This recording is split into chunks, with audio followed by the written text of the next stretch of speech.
Very good morning everyone. Stock Bangla চ্যানেলে আপনাদের সকলকে স্বাগতম। আজকে 28শে জানুয়ারি। আজকের জন্য নিফটি ফিফটির ইমিডিয়েট যে সাপোর্ট লেভেল 24,900 লেভেলে, তার নিচে নামলে 24,700 একটা মেজর সাপোর্ট লেভেল রয়েছে। আর উপরের দিকে রেজিস্ট্যান্স 25,250-300 এই লেভেলে। ব্যাংক নিফটির জন্য 58,430-400 এটা হচ্ছে ইমিডিয়েট সাপোর্ট। আর উপরের দিকে 59,400-500 রেজিস্ট্যান্স। সেন্সেক্সের ক্ষেত্রে 81,250-200 ইমিডিয়েট সাপোর্ট লেভেল। আর উপরের দিকে রেজিস্ট্যান্স 82,050-100 এই লেভেলে রয়েছে।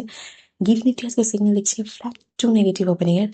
গ্লোবাল মার্কেট দেখলে ডাউ জোন্সকে অনেকটা পড়তে দেখছি।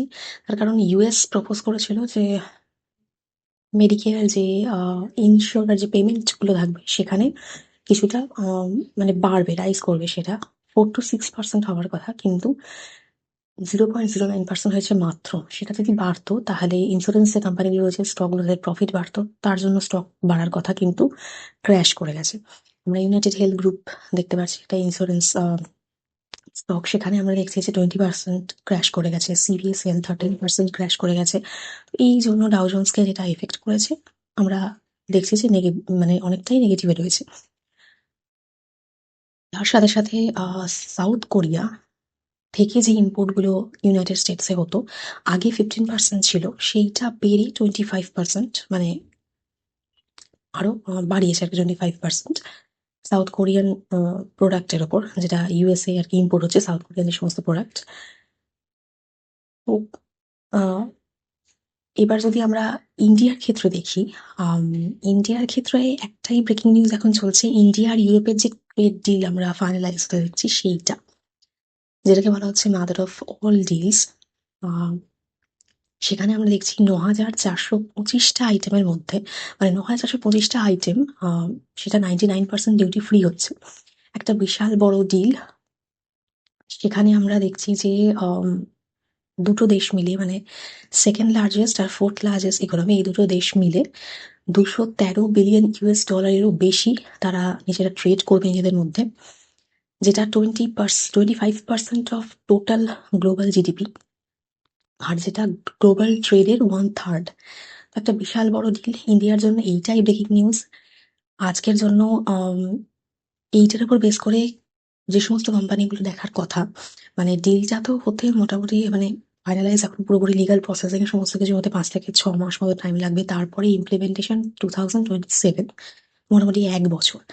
এবার তার আগে থেকেই যে যে কোম্পানিগুলোতে কিছু মুভমেন্ট আপনারা লক্ষ্য করতে পারেন বা ফোকাসে রাখতে পারেন, তার মধ্যে টেক্সটাইল স্টক থাকবে। আগের দিনই খবরটা আসাতেই টেক্সটাইল স্টকে আমরা দেখেছিলাম কিছুটা আর কি ওপরে উঠেছিল।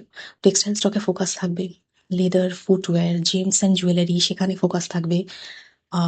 স্মল কারে কিছু এমন কিছু চেঞ্জ হবে না, কিন্তু লাক্সারি কার যেগুলো, সেগুলোতে লাস্ট মানে 110% এখন ট্যারিফ হয়েছে, সেগুলো আস্তে আস্তে কমতে কমতে 40%, সেটা কমে কমে একদম 10% হয়ে যাওয়ার একটা ব্যাপার হতে পারে ফিউচারে, এরকমও বলা হচ্ছে। এনার্জির $500 বিলিয়ন ইনভেস্টমেন্ট অপরচুনিটি রয়েছে এনার্জি স্টকে। তো এগুলো সবই ফোকাসে রাখার মতো, 1 বছর ধরে ফোকাসে রাখার মতো। এছাড়া আজকেও ফোকাসে রাখবেন যে কোনো রকম কোনো মুভমেন্ট এই নিউজটার জন্য দেখা যায় কিনা। তাছাড়া বেস মেটালসে রয়েছে, সেখানেও প্রিমিয়াম ওয়াইনে যেখানে ইম্পোর্ট ডিউটি অনেকটা বেশি ছিল, সেইখানে সেগুলোও জিরো হচ্ছে।